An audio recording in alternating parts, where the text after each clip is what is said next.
देखिए, आज का प्रसंग श्रीमद् भागवत गीता से है। भगवान श्री कृष्ण के मुखार बिंद से निकला हुआ वाणी ये श्रीमद् भागवत गीता है। माता पार्वती जी महादेव से कहती हैं कि हे प्रभु, हे नाथ, ये भागवत गीता भगवान श्री कृष्ण के मुखार बिंद से निकली हुई वाणी का कितना प्रभाव है। महादेव कहते हैं, हे प्रिय सुनो, एक सुशर्मा नाम का ब्राह्मण था और वो बहुत खोटी बुद्धि का व्यक्ति था और पापियों का तो शिरोमणि था। बहुत दुष्कर्म क्रूर स्वभाव का था, हल जोतता था और पत्ते बीन करके अपने जीवन का लालन पालन करता था और वो मदिरा पीने का उसको आदत पड़ गया। मांस भी खाता था। एक दिन वह ब्राह्मण पत्ते बीनने के लिए किसी संत के वाटिका में पहुंचा और जब वहां संत के वाटिका में पहुंचा तो काले रंग का सर्प उसे डस लिया और जब काले रंग का सर्प उसे डस लिया तो उसकी मृत्यु हो गई। और जब मृत्यु हो गई तो मृत्युलोक में बहुत नाना प्रकार का दुख घृणित कर्म करने की वजह से भोगा। लेकिन जब उसका नरक का समय समाप्त हुआ तो उसको पृथ्वी पर भेजा गया। जब पृथ्वी पर भेजा गया तो बोझ ढोने वाला एक बैल बना। देखिए, जब आप घृणित कर्म करते हैं तो उस कर्म का भोग आपको भोगना है। ए सुशर्मा ब्राह्मण नरक का यातना सहा। इसके बाद में जब उसको पृथ्वी पर भेजा गया तो आकर 4,84,000 योनि भ्रमत जीव विनाशी 84 में ईश्वर ठेल दिए।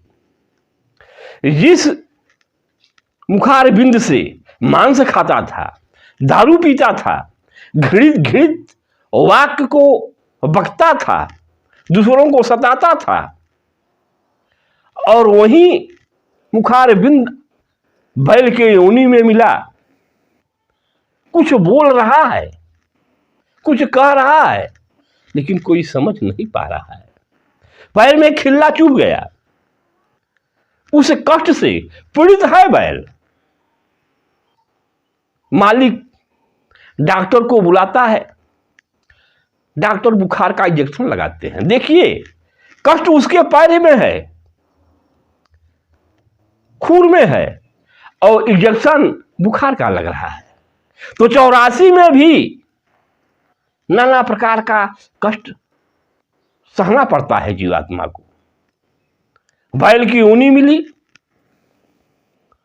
और कोई सेठ अपने आराम के लिए उससे खरीद ली और खरीदने के बाद उसमें लदनी होने लगी। 6-7 साल तक उस कष्ट को उन्होंने सहा। लेकिन एक दिन वह सेठ उसको ऊपर से नीचे सामग्री लाद करके बहुत बार किया और वो बैल गिरा, मूर्छित होके छटपटाने लगा। तत्काल गिरने की वजह से वहां भीड़ एकत्रित हो गई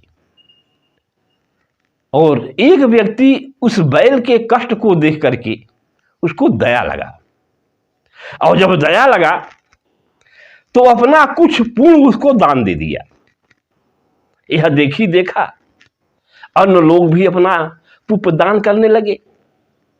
उस भीड़ में एक वेश्या थी, वो अपने पुण्य को जानती नहीं थी, फिर भी सबको देखा वो भी अपना पुण्य दान की। यमराज आए और उससे पकड़ करके मृत्युलोक में ले गए, और जब मृत्युलोक में ले गए तो उसका हिसाब का बही खुली, और जब बही खुली तो उस वेश्या के पुण्य से वह व्यक्ति पुण्यवान हो गया, और जब पुण्यवान हो गया तो उसको फिर पृथ्वी पे भेजा गया। एक ब्राह्मण के परिवार में, धर्म कर्म निष्ठा वाले परिवार में, ब्राह्मण के कुल खानदान में इसका जन्म हुआ। तो बड़े भाग्य मानुष तन पावा, और सुर दुर्लभ सब संत हैं गावा। जब इसका पूर्ण उदय हुआ उस जीवात्मा का को, तब यह मनुष्य का तन इसको मिला। मनुष्य का तन मिला, वेद शास्त्र पढ़ना पढ़ाना, धर्म कर्म परहित, अतिथियों का सेवा करना इसका स्वभाव बन गया।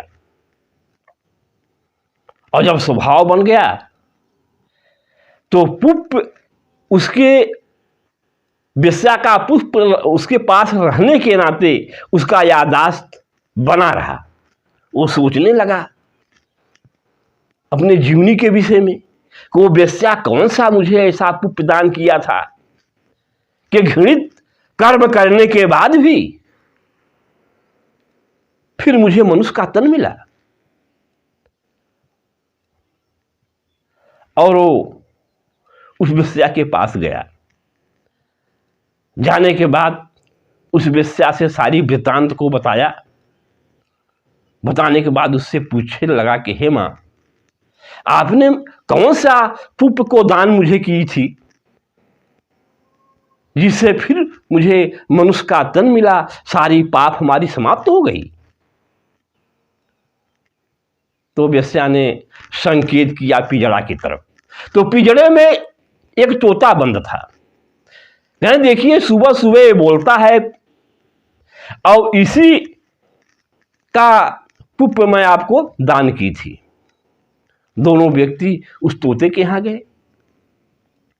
तोते से कहने लगे कि भैया आप कौन सी ऐसी वाणी बोलते हैं जिससे घृणित काम करने वाली ये वेश्या पुष्पवान बन गई और इसकी जो है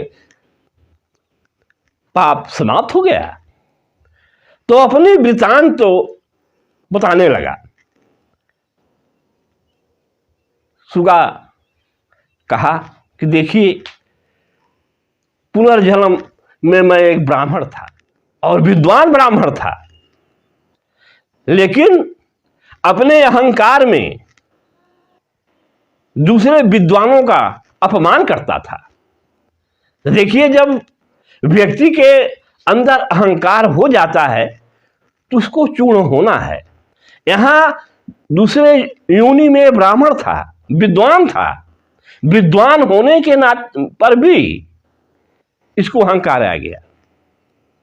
मत कर माया का अहंकार, मत कर काया का अहंकार, काया गार सो कांची झपका, पवन का लग जाए झोंका, पवन का लग जाए माया धूर हो सांची। एक ही ईश्वर के झटके में आपके माया का अहंकार समाप्त हो जाएगा और आप बहुत सुंदर शरीर पाए हैं, आपके काया का भी अहंकार नष्ट हो जाएगा।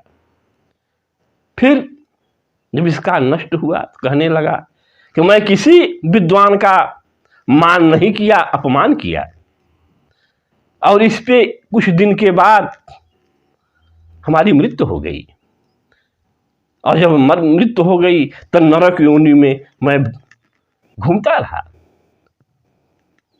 फिर इसके बाद जब हमारी अवधि समाप्त हुई तो मुझे ईश्वर ने 84 में ठेल दिया, सुगा का रूप धारण हुआ। कुकर्म करने के नाते, पाप कर्म करने के नाते बचपन में ही हमारे माता पिता का स्वर्गवास हो गया और मैं वृक्ष से गिरा, एक तपते हुए धूप में पड़ा था। इस चीज को एक संत ने देखे और मुझे ले जा करके अपने आश्रम में एक पिंजड़े में बंद कर दिए। और सुबह सुबह संत जी के बच्चों ने श्रीमद् भागवत गीता का पहला अध्याय पढ़ते थे और मैं भी सुन करके रोज पढ़ती थी। वही श्रीमद् भागवत गीता के पढ़ने से हमारे सारे पाप कट गए। और एक बहेलिया ने चुरा करके ले आकर के इस महारानी के हाथ बेच दी और जब बेच दिए तो ये पाठ प्रतिदिन इन्होंने भी सुना। हर घृत काम करने के बाद भी इनका भी पाप से उद्धार हुआ। और वही पुप यह वेश्या आपको दान की। हे ब्राह्मण देवता, उस पुप से आप मनुष्य का तन पाए। तो जो श्रीमद् भागवत गीता का प्रथम अध्याय प्रतिदिन पढ़ेगा, सुनेगा,